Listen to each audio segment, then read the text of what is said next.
Hello जी। तो दोस्तों कैसे हैं आप सब लोग। उम्मीद करता हूं आप सब खैरियत से होंगे, खुशबाश होंगे। तो भाई साहब, पहला मुकाबला था, एक कांटेदार मुकाबला इस एशिया कप में। मैंने इस मैच के शुरू होने से पहले ही आप सबको बता दिया था कि ये एक बहुत बड़ा मैच होने जा रहा है। बमुकाबला बांग्लादेश, बमुकाबला अफगानिस्तान।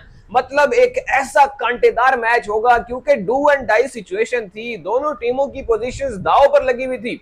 अफगानिस्तान वाले बेशक थोड़ा सा रिलैक्स थे कि मतलब उनका जरा काम आसान था, जीत जाते तो क्वालिफाई कर जाते, हार जाते तो बाहर नहीं होते थे। लेकिन आगे मुश्किलात के पहाड़ खड़े थे अफगानिस्तान के लिए भी। इसलिए दोनों टीम्स ने पूरी जी जान लगा दी कि भाई साहब किसी तरह से इस मैच को जीत ही लिया जाए।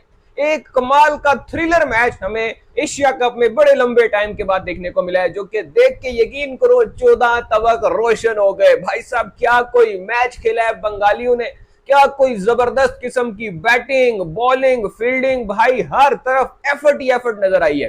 और वो भांडा भी फूट चुका है। वो जो कहते थे सेकंड बेस्ट टीम है एशिया की अफगानिस्तान, उनकी भी भाई हवा निकल गई है। क्योंकि ये सेकंड बेस्ट टीम उसी वक्त तक है जब तक ये पहले बैटिंग करते हैं।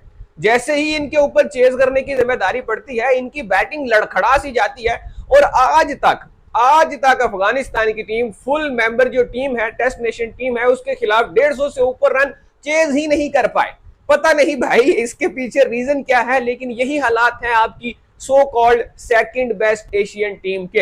होता कुछ यूं है जी, बांग्लादेश की टीम टॉस जीतकर पहले बैटिंग का फैसला करती है, जो कि मेरे ख्याल से एक बहुत ही बेहतरीन किस्म का डिसीजन था। अफगानिस्तान की स्ट्रेंथ को मद्देनजर रखते हुए उन्होंने एक बेहतरीन किस्म का फैसला किया, जो कि यकीनन उनको पे ऑफ भी कर गया। भाई यकीनन लिटन दास को इस फैसले की दाद देनी बनती है, जिस तरह से उन्होंने इस फैसले को लिया और जिस तरह से उन्होंने टीम को लेकर चला। फिर एक चेंजिंग की थी बांग्लादेश ने अपने ओपनिंग सेटअप में। ओपनिंग जो पेयर था उनका, उसमें सैफ हसन को शामिल किया था और परवेज हसन इमोन जो है उनको बाहर कर दिया गया था इस मैच में।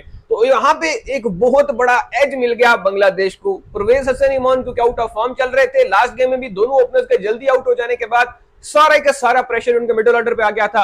और फिर जो उनकी हालत हुई थी वो हमने देख ही ली थी। तो यहां पर फिर फायदा उनको ये हो गया भाई, इस वजह से कि परवेज हसन इमोन थे नहीं, सैफ हसन और तंजीद हसन तमीम ने कोई 60 प्लस रन की पार्टनरशिप लगा दी। भाई क्या खूबसूरत स्टार्ट प्रोवाइड किया।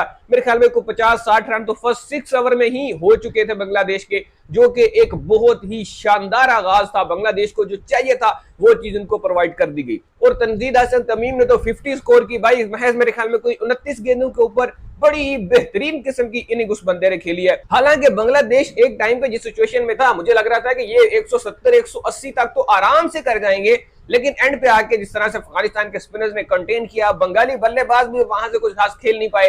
एंड पे आके जाकिर अली हो, शमीम हुसैन हो, या जितने भी बल्लेबाज उनके एंड पर आए हैं, बिल्कुल उन्होंने कोई खास बहादुर परफॉर्मेंस नहीं दी। घटिया किस्म की शॉट्स खेली हैं। आखिरी 2 ओवर में महज मेरे ख्याल में 2 बाउंड्रीज आई हैं फारूकी और उमर जई के खिलाफ। तो बड़ी जबरदस्त किस्म की बॉलिंग बांग्लादेश ने की, बड़ी जबरदस्त किस्म की बॉलिंग अफगानिस्तान ने की। दोनों तरफ से जोर पूरा लग रहा था। तो वहां पे जब टारगेट मेरे ख्याल में को 150 समथिंग का होता है, 155 का या 154 का, जो कि एक आसान सा टारगेट था मेरे ख्याल से तो इस पिच के ऊपर, जहां पे एवरेज विनिंग टोटल 180 है, 180 प्लस एवरेज विनिंग टोटल है अबू धाबी की विकेट के ऊपर। यहां पर मसला यह था कि जिस पिच पर यह मैच खेला जा रहा था वो एक यूज्ड विकेट थी, मतलब उसके ऊपर पहले मैच हो चुका था, अब दोबारा एक मैच हो रहा था।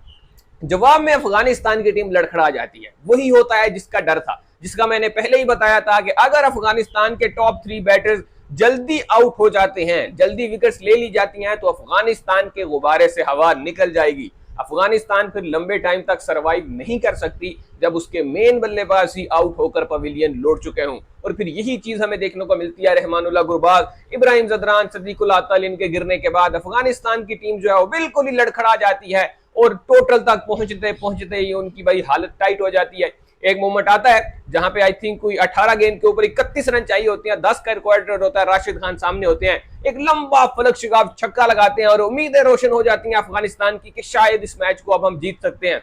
कप्तान जो है वो अफगानिस्तान की अकेले ही लड़ते रहते हैं काफी टाइम। वो ये कोशिश करते हैं कि किसी तरह से इस मैच को पुल कर लिया जाए, अपनी तरफ खींच लिया जाए, लेकिन अनफॉर्चुनेटली वो इसमें भी नाकाम रहते हैं और वो ये काम नहीं कर पाते, जिसके बाद उनकी इमोशनल तस्वीर जो है वो हमने सोशल मीडिया पर देख ही रहे हैं। बड़े बेचारे दुखी होकर बैठे रहते हैं क्योंकि वो इस बात को समझते हैं कि ये मैच जीतना कितना जरूरी था। बहुत सारे फैंस इस बारे में डिस्कस कर रहे थे, लोग मैं देख रहा था सोशल मीडिया पे कह रहे थे कि कोई नहीं, अफगानिस्तान के पास अभी चांस है। भाई चांस तो है, लेकिन अगला मैच इनका श्रीलंका के साथ है। इस ग्रुप की सबसे तगड़ी टीम के साथ इनका मैच होने जा रहा है, जो कि श्रीलंका कोई आम टीम नहीं है, कोई हल्की टीम नहीं है। उसके खिलाफ जीतना और फिर अच्छे मार्जिन से जीतना, ये एक बड़ी टफ कहानी होने वाली है, मुश्किल सूरत-ए-हाल होने वाली है। क्या बनेगा अफगानिस्तान का, ये तो आपको देखकर ही पता चलेगा। लेकिन अब हालात ये हो चुके हैं कि ये ग्रुप मजीद इंटरेस्टिंग हो चुका है। वो जो कहते थे ना इस ग्रुप में कांटे के मुकाबले देखने को मिलेंगे, वो अब देखने का समय आ चुका है। क्योंकि भाई ये जो जीत थी बांग्लादेश की, इसने कहानी को पलट के रख दिया है। बांग्लादेश अब भी इस सीरीज में, अब इस टूर्नामेंट में अलाइव है और अभी तक इस टूर्नामेंट से बाहर नहीं हुआ। इस ग्रुप से अभी तक ये फैसला नहीं हो पा रहा कि कौन सी दो टीम जो है वो आगे जाएंगी। ये तो भाई अब वक्त ही बताएगा क्या होता है और क्या नहीं। ये भी हो सकता है कि भाई अगर अफगानिस्तान बड़े मार्जिन से श्रीलंका को हरा दे तो श्रीलंका की टीम ही बाहर हो जाए टूर्नामेंट से। तो बड़ा ही दिलचस्प माहौल बन चुका है इस वक्त इस ग्रुप में। देख के मजा आएगा कि भाई अब क्या बनता है।